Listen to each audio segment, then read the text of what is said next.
नमस्कार, मेरा नाम प्रकाश ओझा और आप देख रहे हैं बुंदेल भाषा। इस समय मैं कौशाम्बी जनपद के लोहंदा गांव में। लोहंदा गांव जो इस समय उत्तर प्रदेश का सबसे चर्चित गांव बना हुआ है, जहां पर उत्तर प्रदेश की पुलिसिया कार्यशैली ने उत्तर प्रदेश पुलिस की साख को धूमिल करने का पूरा प्रयास किया है। हालांकि इस घटना से आप सभी परिचित होंगे, इस घटना से आप सभी रूबरू होंगे कि बीते 29 मई को इसी गांव के इस घर के एक सदस्य के साथ एक ऐसी घटना घटती है जिससे पूरा प्रदेश चर्चा में यह पूरा गांव पूरे प्रदेश में चर्चा में आ जाता है। दरअसल बीते 29 मई को राम बाबू तिवारी के सबसे छोटे बेटे के ऊपर गांव के ही एक पाल समाज के व्यक्ति द्वारा अपनी एक छोटी लड़की द्वारा आरोप लगाया गया कि उसके साथ रेप किया गया। रेप की घटना को लेकर के मुकदमा दर्ज होता है। पुलिस इतनी संवेदनशील होती है कि इस मुद्दे पे जांच ही नहीं करना उचित समझती है और उस नियम का दुरुपयोग करते हुए सीधे आरोपित व्यक्ति को थाने पकड़कर जेल भेज देती है। उस पर 508 का मुकदमा लगा दिया जाता है। इससे नाराज या कहा जाए कि दुखी आरोपित व्यक्ति का पिता 29 मई को थाने पहुंचता है, 4 जून को थाने पहुंचता है और आत्मदाह जैसी हृदय विदारक घटना को अंजाम दे देता है। हालांकि उस घटना के बाद पूरा पुलिस महकमा सख्ती में आ गया है। उन अधिकारियों का ट्रांसफर कर दिया गया है तो किसी को लाइन हाजिर कर दिया गया है।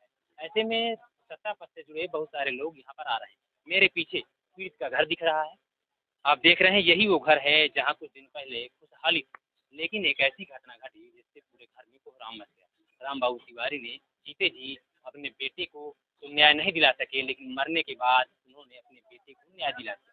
हालांकि उनका बेटा इस समय जेल से बाहर आ गया है, घर में है, लेकिन सवाल यह है कि राम बाबू तिवारी की हत्या का जिम्मेदार कौन है। सबसे बड़ा सवाल यह है कि राम बाबू की हत्या का जिम्मेदार उस व्यक्ति को माना जाए जिसके द्वारा मुकदमा लिखाया गया, या पुलिस प्रशासन को जिसने जबरिया उसके लड़के के ऊपर बिना जांच के मुकदमा लिखकर जेल भेज दिया, जिससे आहत होकर राम बाबू तिवारी ने आत्महत्या कर ली। हमारा समाज एक तरफ उत्तर प्रदेश सरकार यह भी दावे करती है कि इस तरह हमारी पुलिसिंग का सिस्टम है बहुत बेहतरीन है, जीरो टॉलरेंस की बात करती है और अपराधियों को मिट्टी में मिलाने की बात करती है। वहीं पुलिस की ऐसी लचर व्यवस्था के चलते एक परिवार जिन्होंने अपना बाप खो दिया, किसी की मांग का सिंदूर मिट गया, यदि ऐसी ही लापरवाहियां बरतती जाएंगी, ऐसी ही लापरवाहियां पुलिस द्वारा होती जाएंगी, तो क्या पुलिस पर जनता का विश्वास बना रहेगा? नमः कि धन्यवाद हमारे थे, ट्रेन में ईटा फेंक रहे थे, उसके बाद फिर हम दोनों लोग भाग गए थे। जमीनी विवाद और राजनीतिक रंजिश ने ग्राम प्रधान ने इस तरह से इस मामले को बनाया कि इस मामले को ही बदल दिया। उसने जबरन उस परिवार की छोटी बच्ची को लेकर के थाने में पॉक्सो एक्ट का मुकदमा दर्ज कराया, जिससे पूरा मामला ही बदल गया। ऐसे में तमाम जातिवादी नेता जातिवाद की बात करने लगे, जिससे इस मामले में गई और एक नकली वजह जो बनाई गई बात थी उसको थोप दिया गया, जिसमें एक युवक अपने प्राणों का बलिदान दे दिया। हालांकि उसकी मौत का जिम्मेदार कौन है, ये बड़ा सवाल है। इसी मामले को लेकर के सवर्ण आर्मी टीम जो सवर्ण वर्ग के पीड़ित दबे हुए लोगों की आवाज उठाती है, उस संगठन ने आज प्रदेश व्यापी एक आयोजन किया और यहाँ पर यानी कि कौशाम्बी के मंझनपुर में आकर के जिलाधिकारी को एक ज्ञापन सौंपा, जिसमें उसने अपनी 4 सूत्री मांगे रखी, जिसमें पीड़ित परिवार को सहायता राशि से लेकर के सवर्ण आर्मी की कौशाम्बी जिलाध्यक्ष के ऊपर जो दर्जन भर लगभग मुकदमे लादे गए हैं, धाराएं या कहा जाए कि संविधान की जितनी भी धाराएं होती हैं उनमें पुलिस द्वारा बेफिजूल को या कहा जाए कि लापरवाही बरतते हुए लादे का प्रयास किया गया है। तो उन्होंने इसके विरोध में जिलाधिकारी को ज्ञापन सौंपकर उस मुकदमे को वापस कराने संबंधी तमाम तरह की मांगों का जो है जिलाधिकारी के सामने प्रस्ताव रखा है।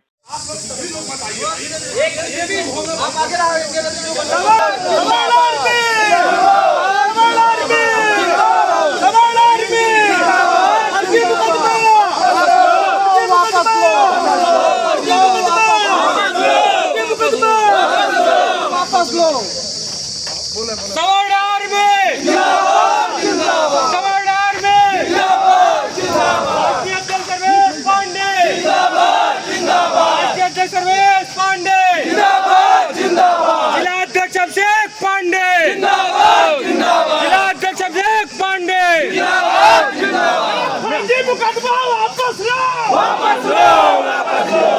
कैमरे फोकस कर लीजिएगा।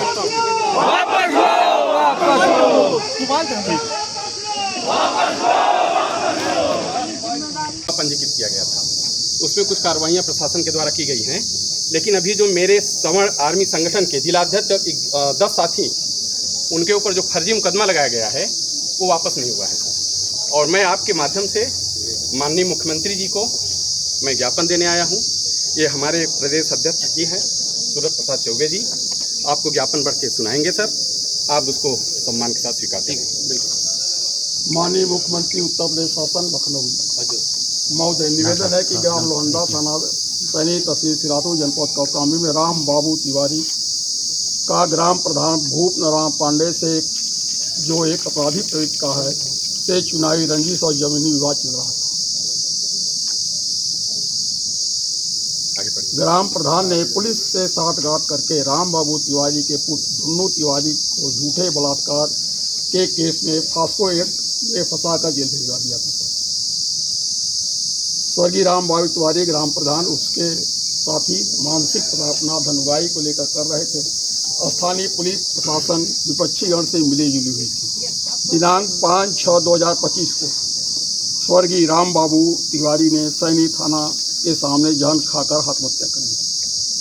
दिनांक 6/6/2025 को राम बाबू के शव को पोस्टमार्टम के लिए ले जा रहा था कि लोहंडा मोड़ के पास पुलिस प्रशासन ने बर्बरतापूर्वक एकाएक स्वर्गीय राम बाबू की पत्नी चंदा देवी परिजन सहित उसके रिश्तेदार एवं सौर आर्मी के जिलाध्यक्ष अभिषेक पांडे जी को स्वर्गीय राम बाबू के न्याय के लिए न्याय मांग कर रहे थे, लाठी डंडों घूसों से मारा। सर इसकी एक वीडियो है, आप देख लेंगे कि किस तरह से सब पेड़ सड़क के नीचे जाके ऐसे लात जूतों से मारा है। सर ये तो देखिए बहुत गलत। अब 1 मिनट आप नहीं बोलेंगे, चुप रहिए। एक आदमी आप पढ़िए, केवल बस आप पूरा पढ़िए। उल्टा झूठे केस में FIR भी दर्ज कर दिया। 100 आदमी ने मांग करती है। पलासर के उपरोक्त घटना की शासन प्रशासन से SIT मेरे साथ इस समय इलाहाबाद के उत्तरी सीट उत्तरी से विधायक हैं हर्षवर्धन वाजपेयी। हर्षवर्धन वाजपेयी मेरे साथ हैं। विधायक जी, आपका बुंदेल भास्कर में स्वागत है। आप यहाँ पर आए भी परिवार से मिले, सामाजिक आपने शोक संवेदना व्यक्त की, लेकिन परिवार के लिए अगर न्याय की बात की जाए तो भाजपा की सरकार है, आप भाजपा के ही सत्ताधारी दल से विधायक हैं। ऐसे में परिवार के लिए न्याय के लिए क्या प्रयास करेंगे आप? देखिए, ये घटना बहुत दुखद है और ये मेरे लिए राजनीतिक के साथ साथ निजी मामला भी है।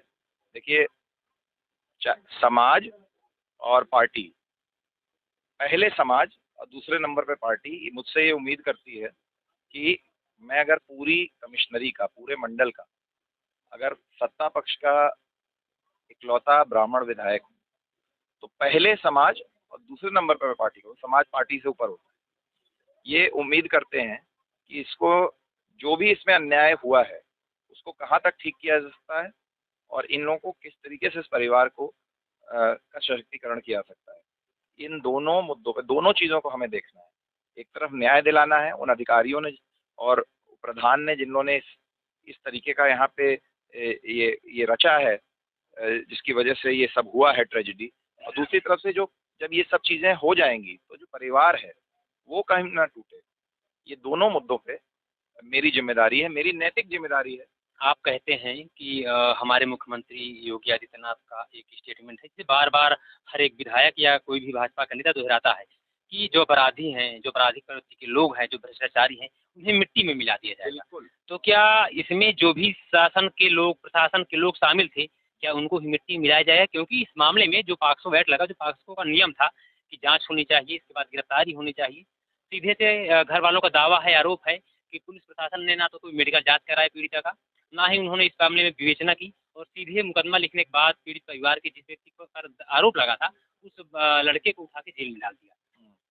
नहीं, बिल्कुल पॉक्सो कानून का दुरुपयोग किया गया है। पॉक्सो कानून बच्चों को संरक्षण देने के लिए किया गया है, लेकिन इस केस में अभी कोई बयान नहीं हुआ, कुछ नहीं हुआ, और आपने ऐसी स्थिति बना दी जबकि वो फादर जो है तिवारी जी, वो कोऑपरेट कर रहे थे। वो अपने बेटे को खुद कह रहे थे कि पुलिस से कोऑपरेट करने को तैयार है, क्योंकि वो एक राजनीतिक व्यक्ति थे। उनको कॉन्फिडेंस था कि कानून क्या कहता है, उनको पता था।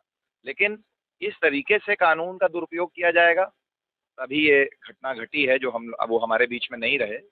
अब उनको तो हम वापस नहीं ला सकते, लेकिन उनके परिवार को न्याय दिलाने के लिए चाहे जो कुछ करना पड़े, चाहे जिसको बुरा लगे। सुशासन का दावा करने वाली सरकार, सशक्तिकरण का दावा करने वाली सरकार में सरकार के ही नुमाइंदगी, सरकार के ही लोग, जो प्रशासन में बैठे हुए लोग, जो कानून के रक्षक हैं, अगर वही कानून, जैसे आपने कहा कि इसका उन्होंने दुरुपयोग किया कानून का, तो ऐसे लोगों के लिए क्या सजा की मांग करें? क्या होना चाहिए उनके साथ? उनको भी सबक मिलना चाहिए? बिल्कुल। इसमें देखिए, सबसे पहले तो जितने अभी मैं संतुष्ट नहीं हूँ कि जो एसआईटी बनाई गई है उसमें सारे जो लोग हैं वो इसमें उनका कॉन्फ्लिक्ट ऑफ इंटरेस्ट नहीं है, वो खुद नहीं इन्वॉल्व है। ऐसे सब लोगों को हटा के निष्पक्ष जांच होगी इसमें, और कोई भी व्यक्ति को बचाने का नौबत नहीं आएगी।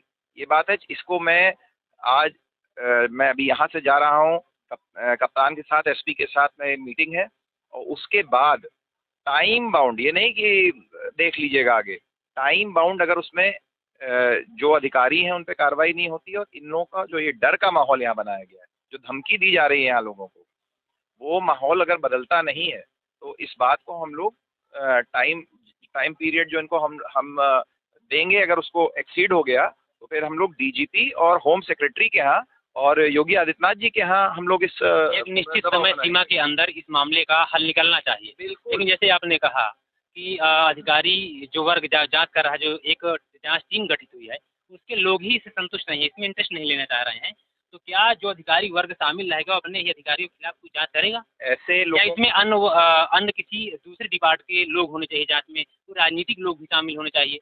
इसमें देखिए, जो भी जांच टीम बनेगी वो जाहिर सी बात है कि कानून के अंडर में बनेगी।